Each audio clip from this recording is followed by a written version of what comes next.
السلام عليكم ورحمة الله وبركاته. أعوذ بالله من الشيطان الرجيم.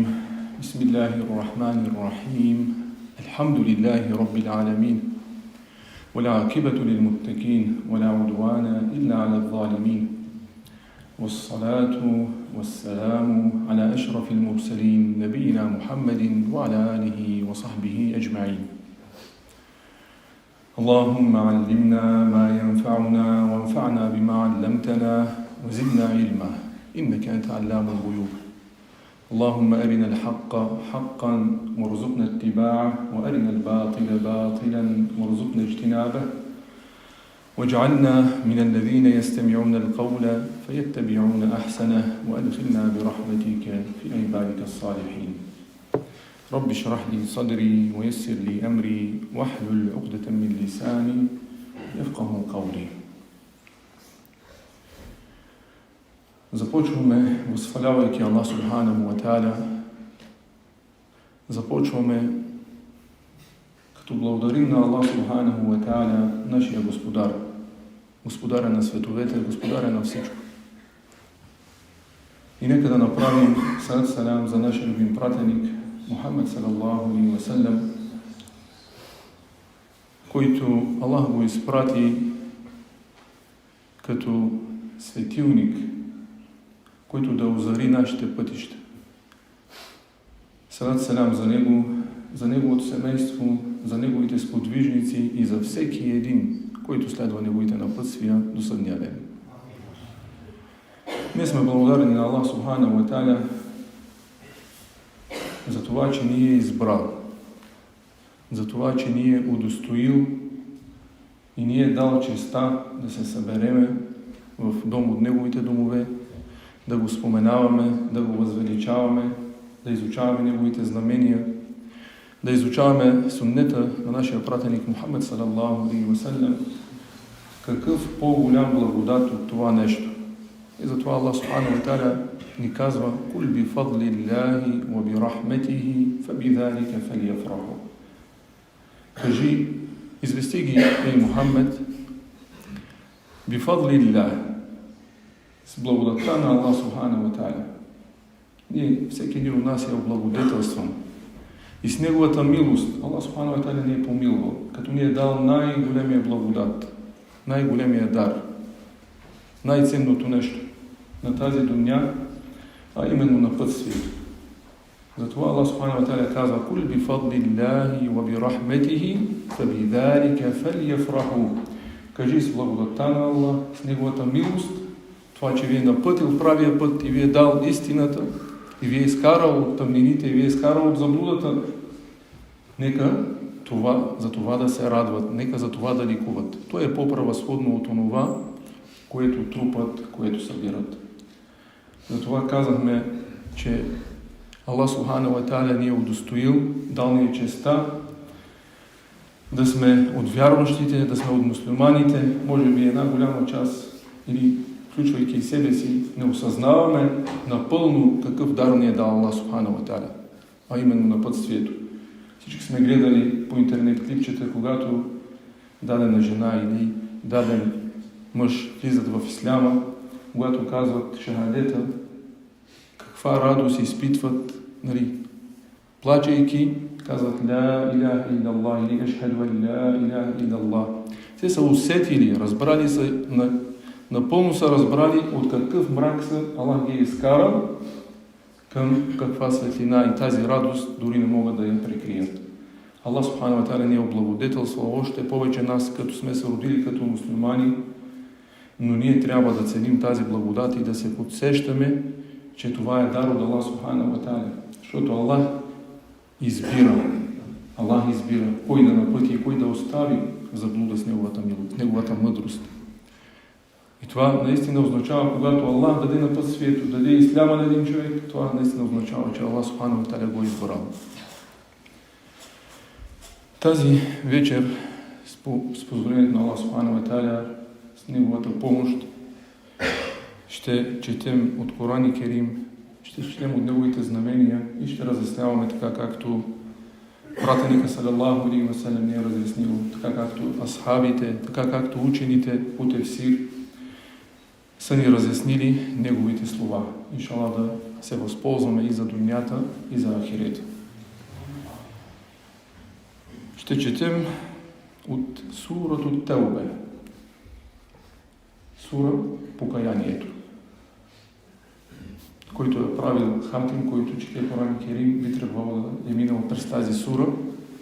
И първото нещо, което му е направило впечатление, е, че тази сура не започва с Бисмиллахир Рахманир Рахим.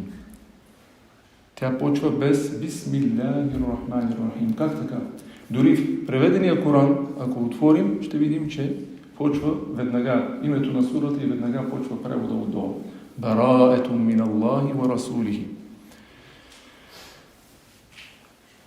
Има няколко мнения на учените, има няколко разяснения за това и може и всички те да са, да се вписват, защото казваме, че Коран Керим е универсален.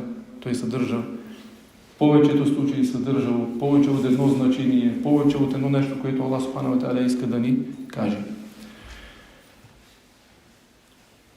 Преди да кажем защо започва тази сура без Бисмиллахир Рахманир Рахим, ще поговорим малко за какво ни говори Аллах Субхану ва Та'аля в тази сура. В тази сура Аллах Субхану ва Та'аля ни говори за една група от хората, които Аллах да ни пази, никога да не сме от тях. В тази сура Аллах Субхану ва Та'аля разкрива на нашия пратеник Мухамед салалаху алейхи ва салям, по това време му разкрива кои са били или кои са лицемерите. До такава степен Аллах Субхану ва Та'аля ги разкрива, казва Ибн Аббас радиаллаху ан, защото в нея много се споменава уаминхум, в аетите започват така, до такава степен, че той казва, си помислиме, че Аллах Субхану ва Та'аля няма да остави нито един лицемер, който да не го разкрива. Аллах не споменава имената в тази сура на лицемерите, но споменава техните постъпки. Споменава постъпките на лицемерите. И хората се познават по постъпките. Аллах Субхану ва Та'аля ни споменава какви са били техните постъпки. Предателство, подигравка с вярващите, клевета, споменава ни техните качества, както пратеника салалаху алейхи ва салям ни казва, аятул мунафики саляс. Признаците на лицемера са 3. Някои от учените хора казват, ако един човек има и 3 признака, значи той е пълен лицемер, Аллах да пази. Ида хаддеса кезе, когато говори, лъжи. Когато обещая, ахлеф, не се изпълнява. И когато му се повери нещо, той предава. Лъжа, неизпълнение, предателство. Аллах да пази, ако го има в един човек тези 3 качества. Лицемерието се разделя на няколко вида. Или учените го разделят на няколко вида. Като най-лошото лицемерие, това е лицемерието по убеждение. Аллах да пази. Тоест човек да не е убеден в Аллах Субхану ва Та'аля, да не вярва в Аллах или да се съмнява, обаче да показва вяра. Да е с вярващите. Да крие в сърцето си неверие, а да показва вяра пред вярващите. Именно тази сура Аллах е ниспослава на нашия пратеник Мухамед салалаху алейхи ва салям, като акцентира върху това да разкрие лицемерите. Затова някои от учените я наричат, или тя има няколко имена, Ел-Фадиха, и разобличаващата сура. Разкриващата, някои казват, която вдълбява сърцето или изкарва всичко, което е от сърцето. Субханаллах. Но тук е наречена как? Ет-Теубе, покаянието. Защото милостта на Аллах винаги е над всичко.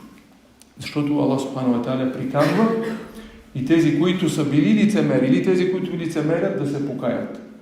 Защото тя не акцентира само върху лицемерите, но главно върху тях. Защо? Защото когато мусулманите са били слаби по времето на пратеника салаллаху алейхи ва саллям и в началото на призива на Мухамед салаллаху алейхи ва саллям, мусулманите са се знаели. Той е бил вярващ, тези са били невярващи, или са дружаващи, или неверници.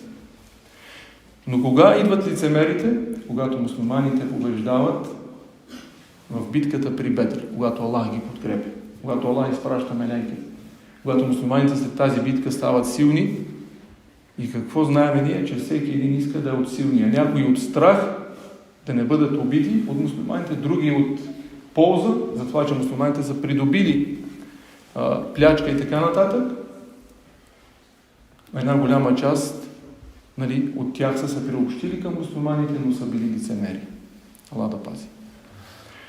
И се връщаме, лицемерието казахме, най-лошото лицемерие, Аллах да ни опази от него и от всеки един вид, това е лицемерието по убеждение. Човек да показва вяра, но вътре в сърцето си да крие, да таи неверие, съмнение в Аллах, омраза към вярващите и така нататък.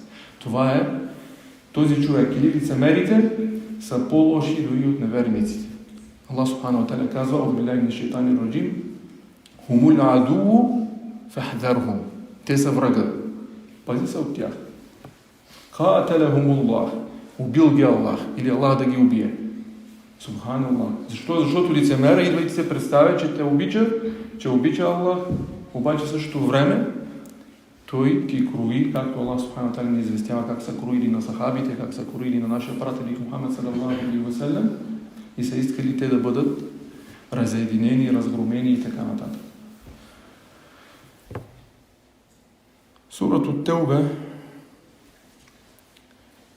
казахме защо Аллах субхану та'аля или защо тази сура не започва с Бисмиллахир рахманир рахим. Една част от учените по тефсир казват, защото в нея Аллах повелява на нашия пратеник Мухамед салаллаху алейхи ва саллям да води борба. Я айюхан набию джахидил куфара вал мунафикина ваглуз алейхим. Тоест, някои от учените казват, тя е слезнала с меч. Тоест, заповед към пратеника Мухамед салаллаху алейхи ва саллям да води борба срещу тези, които са били лицемери. И да бъде твърд с тях. Други от учените казват, не започва с бисмилlah, или когато идва тази повеля с меч, да се върнем към първия каул, когато идва тази повеля от Аллах субхану ва та'аля да бъде твърд с тях, т.е. в твърдостта няма милост. Не трябва да има милост. А Бисмиллахир рахманир рахим в името на Аллах или с името на Аллах всемилостивия и милосърдния. И затова тази сура започва без Бисмиллах.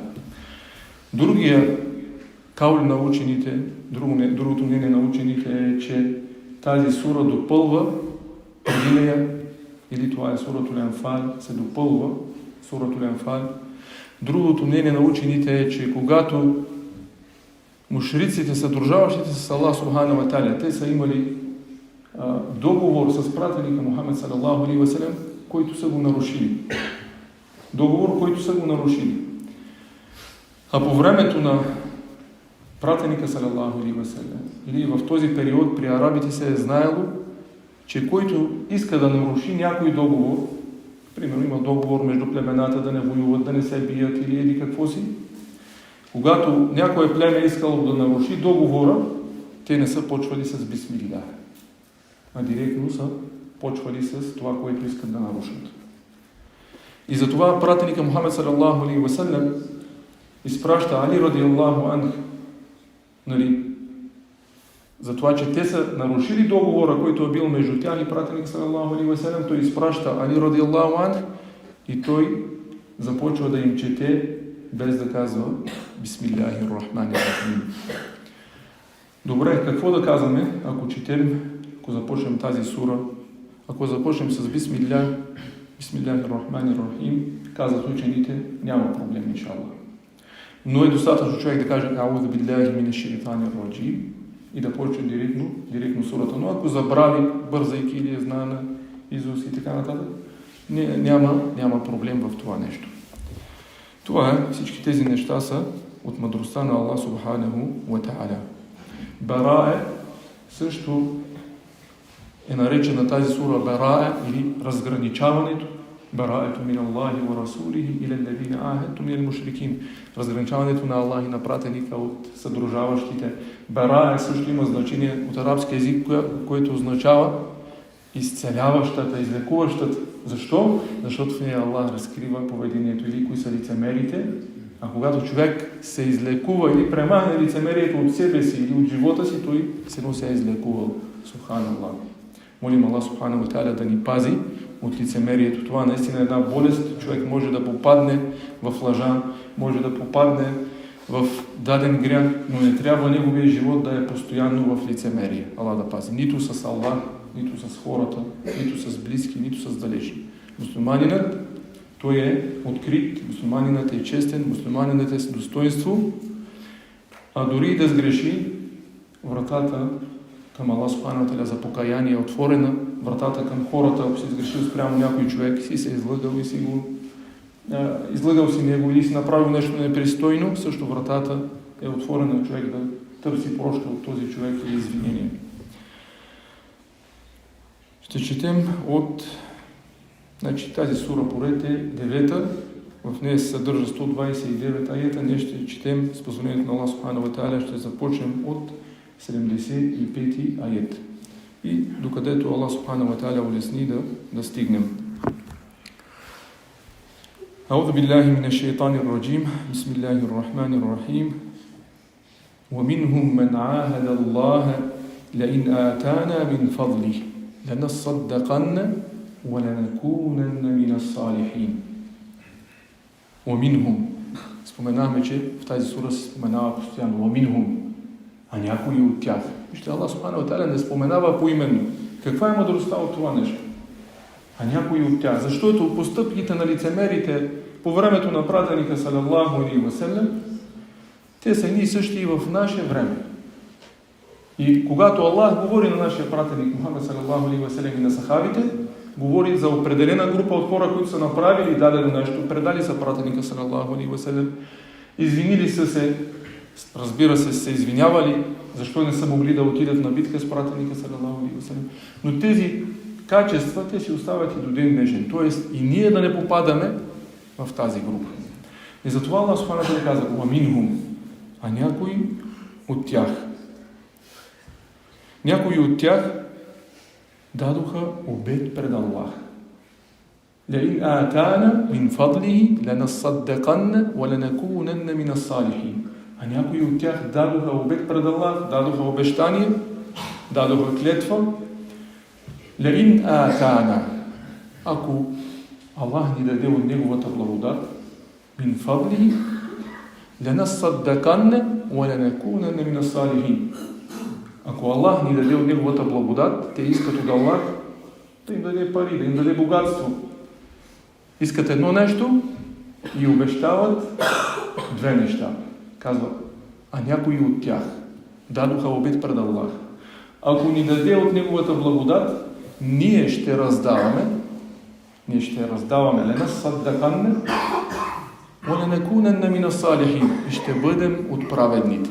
Субханаллах. Тази история може някой да разкрие част от неговия живот, да вземе за поука, за пример, може да разкрие някой, който познава, защото наистина ние попадаме по някой път точно в това нещо, за което Аллах Субхану ва Тааля ни говори. Човек дава обет пред Аллах Субхану ва Тааля, я Рабби, ако ми дадеш от дунята, ще направим джамия. Ако ми дадеш от дунята, ще се грижа за сирак, ще давам садака, ще давам зекят. Ако ми дадеш لَنَصَّدَّقَنَّ, и аз ще давам садака. Учените казват садака, която си има предвид зекят, задължителната садака, и садака, която е допълнителна. وَلَنَكُونَنَّ مِنَ الصَّالِحِينَ, и ще бъдем от праведните. Ще си изпълняваме задълженията, ще вървим по правия път. Субханаллах. Случва ли се това? Или по някакъв начин шейтанина може да идва при нас или при някой от хората и да каже, я Рабби, това няма лошо. Ще обясним, иншаллах. Човек да иска от Аллах, за да помага. Обаче, дали ще може да го изпълни? Дали ще може да издържи на изпитанието, на изкушението. Човек иска, я Раби, дай ми, обаче когато Аллах му даде, виждаме, че една голяма част от хората не могат да се справят. След това нито раздава, нито от праведните. Или, ако Аллах му даде, раздава, обаче не е от праведните. Сега си давам за какво? Няма нужда да бъде на джамия. Аз много раздавам. وَمِنْهُمْ مَنْ عَاهَدَ اللَّهَ. Да се върнем в началото на аята. وَمِنْهُمْ, т.е. от лицемерите. مَنْ عَاهَدَ اللَّهَ, който даде обет пред Аллах. Ахд, това е обет, това е договор, това е обещание, това може да е клетва, да кажеш, кълна се в Аллах, еди какво ще направя. Това е също недър, което го има при една голяма част от хората и това е от невежество. Човек да се зарече. Да каже, я Раби, ако ми улесниш да се оженя за еди коя си, ако ми помогнеш да имам деца, ако ми улесниш да спечеля много пари, ако ми ще направим еди какво си, ще давам много, ще съм праведен, ще съм по-добър. Има хора казва, я Раби, ако ме излекуваш, всеки четвъртък и понеделник ще го веня. Това се казва невер. Даваш, зарича се пред Аллах Субханаху ва Та'аля, като му поставяш условия на Аллах Субханаху ва Та'аля. При нас какво има, или в някои населени места казва, наречен курбан. Аз съм се зарекал, ако Аллах излекува моя баща, да заколя кравата за курбан. Или да заколя еди какъв си курбан. Пратеника салаллаху алейхи ва салям казва, ла хайра, няма хайр в нареченото. Как така няма хайр? Нали е праведно дело? Пратеник салаллаху алейхи ва салям казва, няма хайр в това човек да се зарича. Защо? Първото нещо. Това е невъзпитание към Аллах Субханаху ва Та'аля. Я Раби, ако ти ми дадеш, и аз ще ти дам. Ти кой си да поставиш условия на Аллах? Сега ти кажа, ако ти ми дадеш 100 лева, аз ще дам 5 лева. Субханаллах. Това е смешно. Ние не можем да поставяме условия на Аллах Субханаху ва Та'аля. Това е първото нещо. Второто нещо, казва пратеника салаллаху алейхи ва салям, това няма да промени съдбата. Ако на този човек, който е близък, е болен, или на самия теб, или на който иде, и ти кажеш, я Раби, ако се излекувам от тази лоша болест, или каквато и да е болестта, ще направя джамия, или какво си. Твоето заричане няма да промени съдбата. Кои неща променя съдбата? Дуата към Аллах Субханаху ва Та'аля.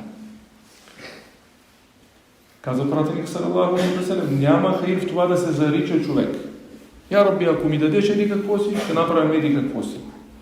И казва, заричането за кой е? За скъперника. Този, който е стиснат. Той не може по друг начин да направи ибадет, да даде садака, освен ако не каже, я Раби, ако ми дадеш, и аз ще дам. Субханаллах. Причи се Аллах Субханаху ва Та'аля. Затова нека да знаем, че заричането, пратеник салаллаху алейхи ва салям казва, няма хайр в него. И ние не трябва да се заричаме. Но ако се заречем, وَمِنْهُمْ مَنْ عَاهَدَ اللَّهَ, а някои от тях се зарекоха пред Аллах. Тук вече става наистина сложно. Когато човек се зарече пред Аллах Субханаху ва Та'аля, тогава той трябва наистина да го изпълни. Защото ще видим в следващите аяти какво Аллах прави с човек, който се зарече и обеща и не го изпълни. Има ли такива хора? Има.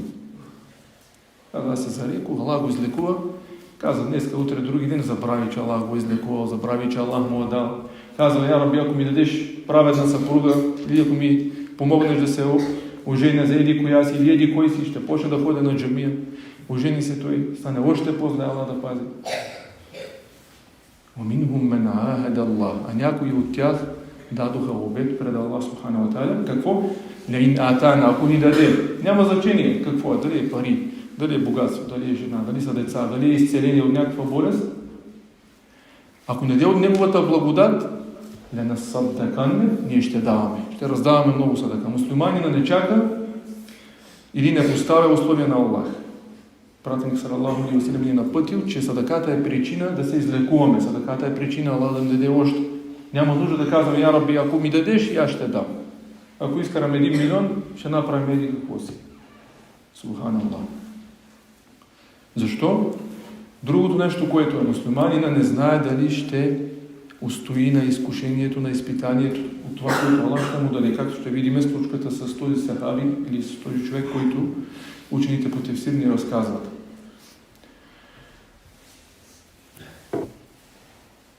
Да споменем една от случките за Салман ал-Фариси, един от достойните сахаби. Той събира табиин. Един ден се е събрал, той е бил мъдър, един от мъдрите сахаби. Обучавал е последователите. Имаме сподвижници, сахаби, сподвижници на пратеника салаллаху алейхи ва салям. Имаме табиин, тези, кои са сахабите, които са видели при живе пратеника салаллаху алейхи ва салям, дори един път са повярвали в него. Кои са последователите? Тези, които не са видяли пратеника салаллаху алейхи ва салям. Дори може да са живели по едно и също време. Както е в случая с Салман ал-Фариси. Били се насъбрали около него табиин. Единият, примерно, живел в Мъсър, в Египет, другия в Йемен. Третия е бил малък още, не е осъзнавал нещата, не е бил израснал, за да осъзнава нещата, че живее с пратеника салаллаху алейхи ва салям. Той ги събира и започва да им обяснява за кой? За нашия пратеник Мухамед салаллаху алейхи ва салям. Да им говори наставление, както ние сега сме се събрани. Говорим до такава степен, че табиин, тези последователи, които са започнали да казват, да живееме с пратеника салаллаху алейхи ва салям. Кой не иска да живее с пратеника салаллаху алейхи ва салям? Молим Аллах субхану ва та'аля да ни събере заедно с нашия пратеник Мухамед салаллаху алейхи ва салям в дженнета. Молим Аллах субхану ва та'аля да се застъпи за нас на съдния ден. Но за да сме с пратеника салаллаху алейхи ва салям, не трябва да забравяме, че трябва да следваме неговия суннет, неговия пример, а не примера на който да е друг. Този сахабин Салман ал-Фариси, обяснявайки на последователите, говорейки им за пратеника салаллаху алейхи ва салям, те са разчувствали и някои от тях почнали да съжаляват и да казват, да бяхме дошли по-рано, да заварим пратеника салаллаху алейхи ва салям при живе. Тогава той им казва едни мъдри слова и казва: Ихмеду Раббакум. Благодарете на вашия Господар. Благодарете на Аллах субхану ва та'аля. И казва едни много мъдри слова. Казва: каква гаранция имате, ако вие живеехте по времето на пратеника салаллаху алейхи ва салям, че нямаше да сте от мушриците, че нямаше да сте от съдружаващите с Аллах? Каква гаранция имате? Но благодарете на Аллах, че ви е напътил, дори да не сте с пратеника салаллаху алейхи ва салям, дори ние да не сме. Сега ние сме с неговия суннет, ние сме с неговите наставления. И алхамдулилlah, че Аллах ни е напътил, да благодарим на Аллах. Да, всеки един от нас иска да е с него, но иншаллах да се събереме в дженнета с пратеника Мухамед салаллаху алейхи ва салям. И затова този човек им казва: благодарете на Аллах. Откъде? Тоест благодарете на Аллах, че ви е напътил да следвате неговия път. Откъде знаете, ако сте живели по негово време, тогава са живели и умни, и богати хора, обаче не са повярвали в него. А напротив, водили са вражда, водили са война срещу него. Човек си казва: ако имам, ако имах тия пари, ще да направя джамия. Ако имах парите на еди кой си, щях да построя училище, щях да се грижа за сират. Ако бях на власт, щеше да направя еди какво си. Планува. Обаче откъде да знаеш, ако ти даде наистина Аллах субхану ва та'аля това, дали ще успееш? Или Аллах да пази, както Карун, както една голяма част от хората, когато Аллах им дава, това става причина те да забравят, те да изоставят правия път. Затова мюсюлманина, пратеник салаллаху алейхи ва салям в хадис ни казва: най-превъзходни от хората, и изброява групите, казва човек, на който Аллах му е дал богатство и знание. Съзнанието си напътства хората, с богатството си помага. След това казва, след него по превъзходство, на който Аллах му е дал знание, но не му е дал богатство. И той казва: я Раби, ако имах възможност, ще да направя еди какво си. Ще да направя хаир, като еди кой си е направил джамия еди къде си. Помогнала еди къде си. Казва, те в наградата са равни. Само с намерението си. Само с намерението си Аллах Субхану ва Та'аля възнаграждава. Тоест няма лошо това човек да мечтае, но нека да не забравя, че понякога човек, когато Аллах не ти дава от дунята, не си мисли, че Аллах не те обича. А точно обратното, Аллах те е помилувал, защото Аллах знае, ако ти даде, това ще е лошо за тебе. Както ще видим сега за този аят. وَمِنْهُمْ مَنْ عَاهَدَ اللَّهَ وَإِنْ آتَانَا مِنْ فَضْلِهِ لَنَصَّدَّقَنَّ وَلَنَكُونَنَّ مِنَ الصَّالِحِينَ. Добре? А някои от тях дадоха обет пред Аллах. Пак тази думичка обет. Да се върнем на нея. Когато човек даде обет, на първо място е Аллах. Когато дадеш обет към Аллах, там нещата са наистина много сериозни. Но това не означава, че когато дадеш обещание на някой човек, че може да го излъжеш, може да не го изпълниш. Аллах Субхану ва Та'аля казва в сурата Исра: "Аузу биллахи минаш шайтанир раджим, ва ауфу бил ахд. Иннал ахда кана мас'ула." И си изпълнявайте обет, изпълнявайте си обещание. Това, което сте обещали. Независимо на кой. Иннал ахда кана анху мас'ула. Наистина за обета ще бъдете питани. Обещавам ти, утре ще да ти помогнам, утре ще ти дам, други ден еди какво си. И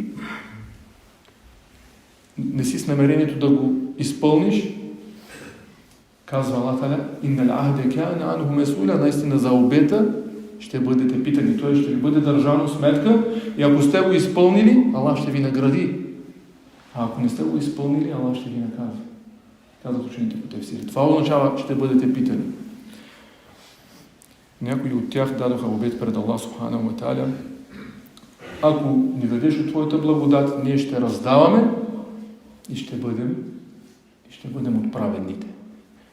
И след това Аллах Та'аля казва в 76 аят: "Фалемма атахум мин фадлих." Добре, Аллах ви дава. И когато Аллах им даде от неговата благодат, бахилу, стиснати. Субханаллах. Щедростта не е да имаш много и да даваш. Да, това пак е щедрост.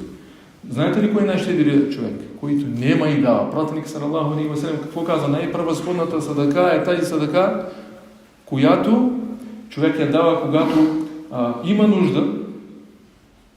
Има нужда. Той самия има нужда от садака. Той скъперничи. Това го има във всеки един от нас. Обаче човек скъперничи, т.е. страх го да даде, защото самия той има нужда от тази садака, обаче той въпреки това дава в името на Аллах. И когато кажем садака, Аллах Субхану ва Та'аля е дал на всеки един от нас различни възможности. Ако един човек има 10 лева и даде 5 лева, тези 5 лева в нашите очи не са нищо. Но този човек при Аллах си е дал половината богатство. Ако един човек има 1 милион и е дал 1000 лева, той не е дал нищо, но е дал една малка част. Затова 1 динар, 1 дирхем или 1 лев могат да изпредварят хиляди. Могат да изпредварят милиони. При Аллах Субхану ва Та'аля той знае моето, знае твоето положение и Аллах Субхану ва Та'аля иска от нас делата, иска душите. Той знае колко имаш възможност, колко може да помогнеш, колко може да дадеш, какви усилия може да направиш. فَلَمَّا آتَاهُمْ مِنْ فَضْلِهِ. И когато той им даде от неговата благодат, бахилу, те скъперничаха. وَتَوَلَّوْا, и се отръпваха. وَتَوَلَّوْا, не искаме да давам. Човек, когато Аллах му даде богатство, когато Аллах му даде, защото богатството е сила, парите са сила, колкото те са сила, дуньовска сила, с която човек да разполага, да помага и така нататък, да има, да владее. Но когато Аллах ти даде богатство, не забравяй, че той може да ти го вземе за секунди. Този, който ти го е дал, може да ти го вземе за секунди. При Аллах Субхану ва Та'аля, казва един учен, Аллах Субхану ва Та'аля има лек. Ако ти не вървиш по правия път, Аллах има лек за тебе. При Аллах има, казва, ракови болести, при Аллах има удари, при Аллах има... Тоест, ако ти си мислиш, че ще излъжеш Аллах Субхану ва Та'аля, се лъжеш себе си. Най-глупав от хората е онзи, който мисли, че може да заблуди Аллах. Ние между нас хората можем да се заблудим по един или друг начин, да се представим по един или по друг начин, да се наложи да се представим по един или друг начин, да се прикрием недостатъците, но най-глупав от хората е, който си мисли, че може да заблуди Аллах Субхану ва Та'аля. както дава за пример дадена жена, която влиза в болницата, на преглед, да ражда. Двама лекари, един върви по другия и казва, кажи на тази жена, че не може, трябва задължително да с операция раждането. Обикновеното раждане не плаща нищо, обаче с операция, примерно 10 000. Както го има това, пример. Човек да си изкарва парите, той си мисли, че Аллах не го вижда този човек. Ти може да излъжеш тази жена, може да вземеш парите по несправедлив начин.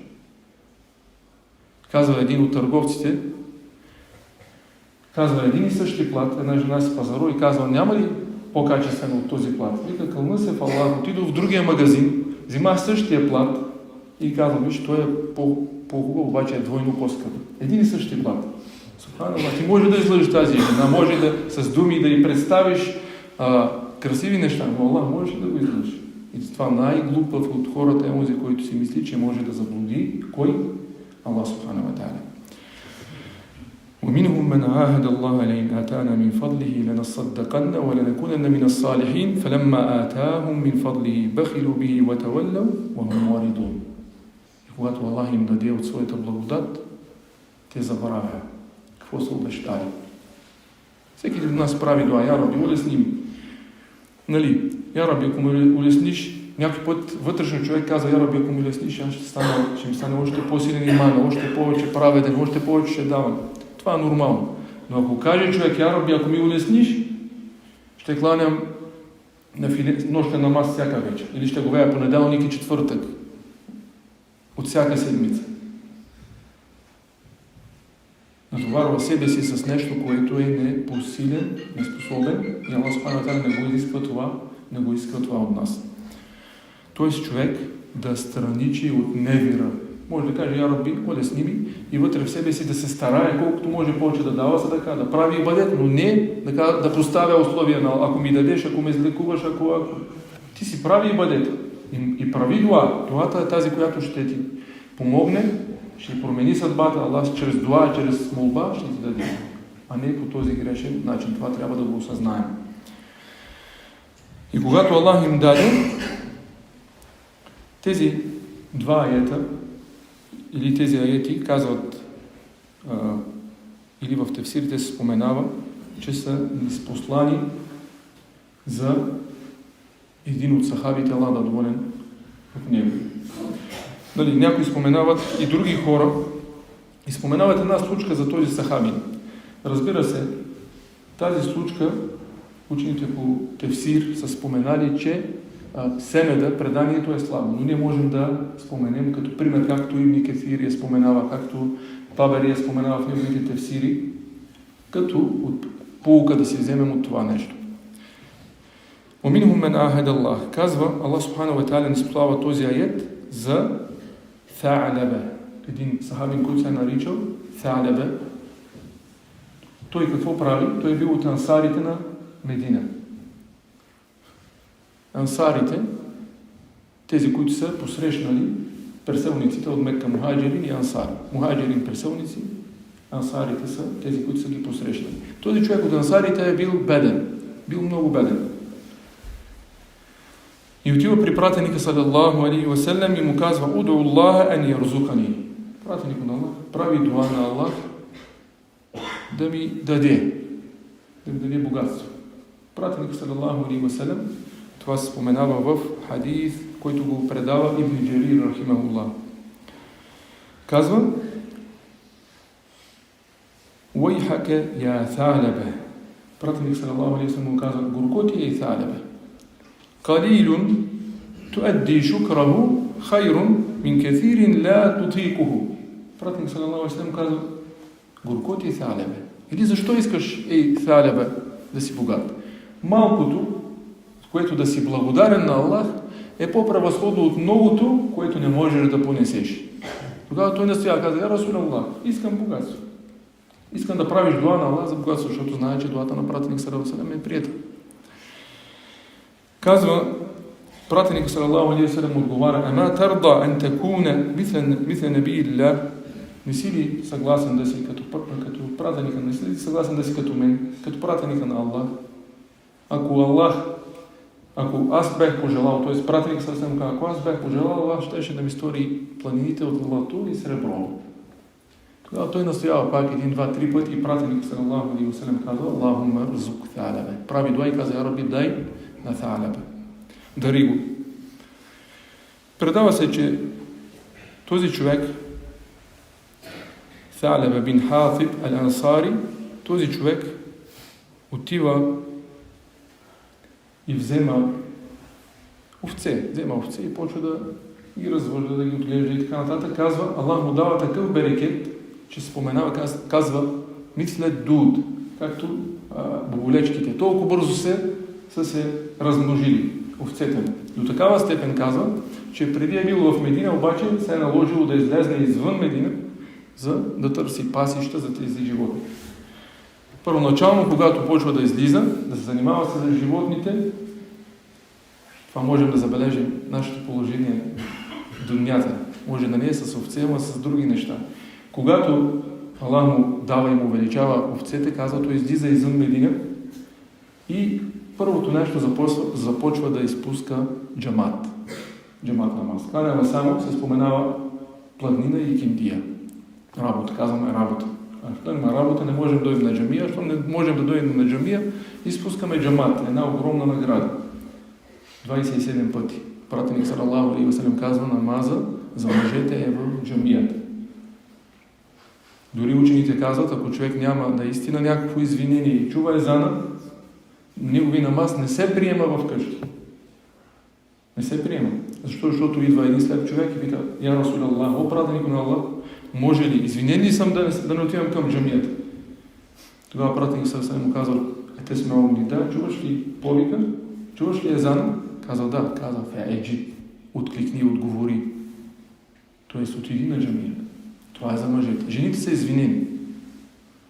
Пратеник съвсем казва, за жените намаза е по-превъзходен къде?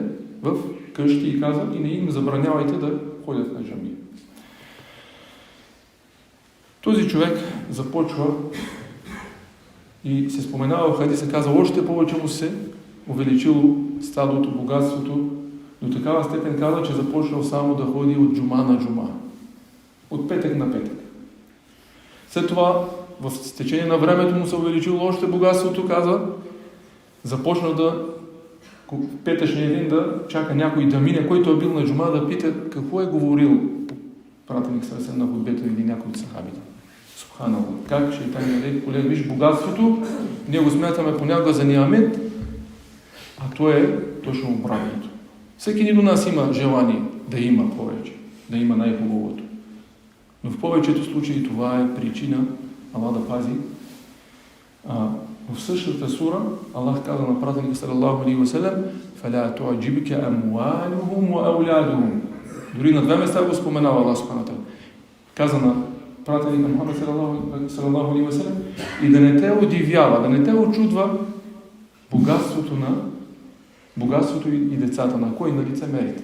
Да не те очудва колко много има. Иннама юриду Аллах ан ю'адзибахум биха." Субханаллах. Богатството е ниамет. Обаче тук Аллах казва: Аллах иска да ги накаже с това богатство. وَتَزْهَقَ أَنفُسُهُمْ. Човек да ги събират всички усилия само за дунята. Фирми, пари, за ахирета нищо. Труди се и какво? Колкото да живее, идва мелекът на смъртта и всичко остава тук. Когато човек загуби 5 лева, 10 лева от джоба, почва да вика: загубих. Дори да има много. Това е нормално в човек. Ако се загуби портфейла, има повече пари, почва да търси, обяви. Ако загуби нещо повече, още повече се съжалява. А човек, който е наблегнал на дунята, която е временна, и е загубил ахирета, който е вечен, сено да загубиш, да предпочетеш 5 лева пред милиарди. Субханаллах. Ти загубил и дунята, загубил си ахирета, защото дунята не е вечна. Така или иначе ще я загубиш. Въпрос на време. Да оставиш парите, богатството. И в този контекст, който говорим, в Турция има една джамия, която се казва: "Каанни акелту мин хада алинаб." Като че ли ядох от гроздето. Като че ли ядох от гроздето. И това име, така се казва, джамията. Има, може да потърсите в интернет, в Google. Каква е случката? Даден човек, който е бил нормален търговец, в смисъл не е много богат, излиза един ден със слугата си, отива на пазара, взима грозде и казва на слугата си, вземи това грозде и го закара при семейството. Закарва го при семейството, човека се прибира, вика съпругата си и казва: къде е гроздето? Казва: няма грозде. Не ви ли донесе? Казва: донесе го, обаче го изядоме. Казва: ами ли оставихте поне едно стръкче? Казва: не, поне едно грозденце да донат. Казва: не. Казва този човек, фаща дрехите, облича се, слага чалмата и излиза през вратата навънка. Жена му се очудила. Ей, човек, къде тръгна? Излиза навънка. Отива, търси земя, която е хубава, която е централна, закупва тази земя, след това отива при строителите, които да построят тази джамия и разбират се, пазарят се и построява тази джамия, която има и днешен ден. Като че ли ядах грозда.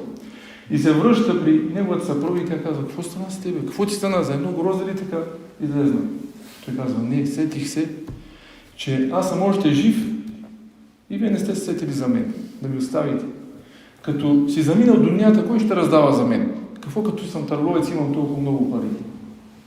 И наименуват тази джамия като че ли съм ял грозда или като че ли ядо грозда. Това е пример за всеки един от нас. Да не чакаме някой, когато умрем, да ни изпеят по един мевлит или да ни направят искат, Аллах да пази, който е пълна заблуда и измислица. А ние при живе да си направим това, с което да се спасим, като намаз, никой няма да се кланя за нас, като ибадет, като садака и така нататък. Това е един пример за нас. Този сахабин, връщаме се на случката, са се увеличили неговото стадо се е увеличило до такава степен, че казваме, че дори и джумата е спрял да ходи на джума. Когато се е връщал някой от града и го е спирал, какво е приказал имамина. Пратеник салалаху алейхи ва салям пита за този човек: къде е Та'лаба? Те му разказват какво прави, какво струва. Той казва: уейхаке я Та'лаба, или горкоти ей Та'лаба. След това се споменава в преданието в хадиса, че Аллах субханаху ва та'аля ни спослава аята за садаката. Хуз мин амуали садакатен тутахирухум ва тузаккихим биха ва салли алейхим. Вземи от тях садака, когато Аллах повелява садаката. Садаката се има предвид на първо място задължителната садака, което е зекят, с която садака да ги пречистиш. Пратеник салалаху алейхи ва салям, имало един човек, който бил от племената, му казва: тръгваш, отиваш преди кой си богаташ, както днешно време има в мюсюлманските държави, има места, където ако човек иска да си даде зекята и те го разпределят. Той казва на този човек: отиваш преди кой си, събираш зекята, който е имал овце е давал овцете, който е имал друго е давал това, което му се полага. Когато отиват при Та'лаба, при този човек, с който пратеник салалаху алейхи ва салям е правил дуа, този човек казва, те му отиват с повелята на пратеник салалаху алейхи ва салям. Той казва: дай да видя. Съмнява се. Казва: това е джизия, това е данък, това е брата на данък. Тоест оплаква се, че това не е право така. И казва на този човек: остави ме малко да помисля. Дай ми време. Той човек го оставя, минава през другите хора, които са имали да дават зекят и се връща при него. Има няколко предания този хадис. Връща се при него, той отказва, поколебал се, отказва да даде и се връща при пратеника салалаху алейхи ва салям и го известяват, че този човек, този сахабин не е дал това, което пратеник салалаху алейхи ва салям му е наредил. В случката се споменава подробности, ние накратко разказваме. По едно време този човек се е усетил и взима от животните, които са били за закят и отива при пратеника салалаху алейхи ва салям, и се споменава, че пратеник салалаху алейхи ва салям не му ги е приял. Каза Аллах ми забрани да приема това нещо. Когато търсиме от теб, както нещо време, когато отидеш при някой бизнесмен и му кажеш за джамията, едва ли не си едно за твоя джоб ги взимаш. Аллах няма нужда от твоите пари. Аллах субхану, ти имаш нужда от Аллах субхану. И това е към всеки един човек, който има възможност и богатство. Аллах няма нужда от твоите пари. И бедните нямат нужда от твоите пари. Но ти имаш нужда от тях. Защото с тези пари, иншаллах, ти ще спечелиш дженнет. Бедните Аллах се грижи за тях. Дали ще си ти, дали ще е някой друг. Джамиите са се построили, дали ще си ти или някой друг. Не си въобразявай, че дунята се върти около теб и твоите пари. Аллах таля ще намери човек, който обича Аллах, който обича да дава в името на Аллах. Може да се забави във времето, може да се забави в пространството, но ако ти не искаш, ти губиш. Споменава се в преданието, че пратеник салалаху алейхи ва салям не му приел садаката, закята. След това споменава, когато пратеник салалаху алейхи ва салям се заминава от дунята, той взима и предишния закят, който му се е полагал, и отива при Абу Бекр. Абу Бекр радиаллаху ан казва: пратеника салалаху алейхи ва салям не приел теб, аз и да приемам. След като заминава Абу Бекр радиаллаху ан от дунята, отива при Умер радиаллаху ан, той му казва същите думи, които Абу Бекр му казва пратеника салалаху алейхи ва салям. И Абу Бекр не взема, аз ли да взема от тебе? Се предава, че доживял до Усман радиаллаху ан. В едни предания се казва, че при него е ходил и той е отказал. В други предания се казва, че е умрял преди още да му предложи това нещо. Разбира се, около този хадис, това е пример за нас, въпреки че преданието, казахме, е слабо, но е пример за нас, защото ние го виждаме това нещо в нашия живот реално. Как парите, как дунята променя един човек. Излиза човек в чужбина, кланя се редовно 5 вакъта, излиза в чужбина, изгодна работа, много пари, излиза в чужбина и казва, шейтан не му казва, после ще се кланеш, ще си млад, работи да изкараш, върне се от чужбина, ни намаз, ни ибадет, ни нищо. Субханаллах. Не бива човек да си поставя такива капани на себе си. Това се казва капани на себе си. Наистина, който е разумен, той трябва да разбира или да опознае първо собствената си душа. Какво означава да опознаеш собствената си душа? Виж, ако даден човек иска да те измами и ти го усетиш по един или друг начин, че те лъже, че те мами, се мислиш, че си умен. Обаче по-умен от това е човек, който познава собствената душа, къде го кара. И че може през тази врата, през тази работа, през еди какво си, точно оттам да го излъжи. Субханаллах. Това е наистина човек, който познава себе си, не е хората. Хората могат да излъжат, да те навредят,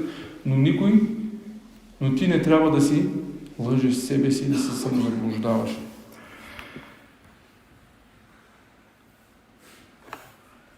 Казва Аллах субхану ва та'аля: فَلَمَّا آتَاهُم مِّن فَضْلِهِ بَخِلُوا بِهِ وَتَوَلَّوْا وَهُمْ مُعْرِضُونَ. Когато Аллах им даде от неговата благодат, те скъперничаха, те не даваха и се отвръщаха. Сега ли си намерил време да търсиш от мен? Или притесняваш ме, не да търсиш от мен? Или има много други бизнесмени. Тавалляу, отвръщат се. Вахум муаридун, отвръщат главата. Предава се за един човек в днешно време. Човек, който събира за джамията, защото в днешно време навсякъде това е нужно. Един човек, който да отговори, на който му се довери да събере за джамията средства, има нужда от ремонт, има нужда от джамията. Този човек се предава за него, че е събирал средства. Къде е? В Саудитска Арабия. Отива, познава то богато, не богато, не има фирма. Той събира за дадена джамия, отива при даден човек и му подава ръката. Той какво прави? Келла иннал инсана ла ятга ар-рааху стагна. Аллах Та'аля казва, Аллах ни казва, не му казвам аз. Наистина човекът се мисли за голямата работа. Защо? Защото се е видял богат. Той човек подава ръката, той знае за какво е дошъл, им подава ръката да му даде пари, той се изплюва в ръката. Субханаллах. Тогава той хваща тази слюнка и се избръсва с нея и казва, това за мен е за Аллах, какво ще дадеш? Субханаллах. Има ги и такива случаи. فَأَعْقَبَهُمْ نِفَاقًا. Каква е вредата или какво е наказанието за онзи, който обещае да даде обет пред Аллах и не си го изпълни? Дали е било по времето на пратеника салаллаху алейхи ва салям, дали е в наши дни, когато ти дадеш обет на Аллах и не го изпълниш, казва Аллах субханаху ва та'аля: فَأَعْقَبَهُمْ نِفَاقًا فِي قُلُوبِهِمْ إِلَى يَوْمِ يَلْقَوْنَهُ بِمَا أَخْلَفُوا اللَّهَ مَا وَعَدُوهُ وَبِمَا كَانُوا يَكْذِبُونَ. Впоследствие той вложи в сърцата им лицемерие. Впоследствие той вложи в сърцата им лицемерие. До деня, в който ще го срещнат. Това се е опасното. Когато един човек работи лицемерно с Аллах и не си изпълнява и мисли, че ще излъже Аллах, Аллах му дава това лицемерие в сърцето. Какво казва? Впоследствие той вложи в сърцата им лицемерие до деня, в който ще го срещнат. Защото нарушиха какво? Нарушиха обета пред Аллах субханаху ва та'аля. وَبِمَا كَانُوا يَكْذِبُونَ. Излъгаха. Кой? Аллах субханаху ва та'аля може да го излъже. И затова, ако човек е дал обещание, че ще направи нещо, казва: я Рабби, ако ми дадеш, ще направя. Това е нещо наистина много сериозно. Казваме, от една страна човек не трябва да работи, да се отнася по такъв начин с Аллах субханаху ва та'аля. Я Рабби, ако ми дадеш, ще ти дам. Ако ми дадеш, ще еди какво си. От друга страна, ако човек попадне и не е знаел, това трябва да си го изпълни. А ако в момента не е по силите му, трябва да моли Аллах субханаху ва та'аля да му опрости, за да не вложи в сърцето му лицемерие, кога до съдния ден. Алем я'лему анна Аллаха я'лему сиррахум ва наджвахум ва анна Аллаха алламул гуюб. Ще прочетем още 2-3 аета набързо. Аллах субханаху ва та'аля казва: не знаят ли? Не знае ли? Не знаеме ли? Алем я'лему, не знаят ли? Анна Аллаха я'лему сиррахум, че Аллах знае и скритото, ва наджвахум, и това, което шепнат. Аллах субханаху ва та'аля знае абсолютно всичко, защото той е алламул гуюб. Той е всезнаещия. Всички тайни ги знае. И тези, които се шепнат, и тези, които ги скриваме в нашите сърца, на Аллах субханаху ва та'аля ги знае. الذين يلمزون المتطوعين من المؤمنين في الصدقات والذين لا يجدون إلا جهدهم فيسخرون منهم سخر الله منهم ولهم عذاب أليم. В следващите аети Аллах субханаху ва та'аля порицава пак лицемерите и казва онези, които клеветят вярващите, които им се подиграват, от онези, които искат да дават садака. По този ает се споменава в тефсирите, че Аллах субханаху ва та'аля го ниспослава. Пратеника салаллаху алейхи ва салям излиза един ден и каза на сахабите: събирайте садака. Събирайте, давайте садака. Имало нужда от битка, имало нужда от беден човек, имало нужда от нещо друго. И сахабите, кой каквото има, е донасял. Предава се, че някой сахаби не е донесъл 100 000 жълтици, друг е донесъл еди какво си, някои са имали, и нашия път форми. Добре, обаче лицемерите какво правят? Когато някой от сахабите е донесъл много, те са казали: по-лениво, това да се покаже, че е дал много. Когато някой донесе малко, защото съм толкова възможности, така казали: Аллах, няма ти приеме това нещо. Или гледа го това скъперник. Ни така, ни така. Какво означава това нещо? Че ние не можем да се опазим от приказките на хората и ние не трябва да искаме тяхното задоволство. Ако дадеш много, ще кажат: той се прави на много богат, или да покаже пред хората и така. Ако дадеш малко, този човек е скъперник или това ли е останало да даде, но това от качествата на лицемерите. Ние не трябва да правиме това нещо. Ако видим някой човек или научим, че е дал или е помогнал малко или много, ние не трябва да действаме като лицемерите. Молим Аллах субханаху ва та'аля тази наша сбирка да е благодатна. Молим Аллах субханаху ва та'аля в това наше събрание да има берекет. Аллах субханаху ва та'аля да ни опрости недостатъците. Аллах субханаху ва та'аля да ни опрости прегрешенията. Аллах субханаху ва та'аля да ни помогне да опознаеме нашите души на първо място, за да можем да се бориме с тях. Аллах субханаху ва та'аля да ни помогне да се опазиме от лицемерието, Allah subhanahu wa ta'ala да доволен от всички вас за търпението. Wa sallallahu wa sallam ala nabina Muhammad. Walhamdulillahi rabbil alamin.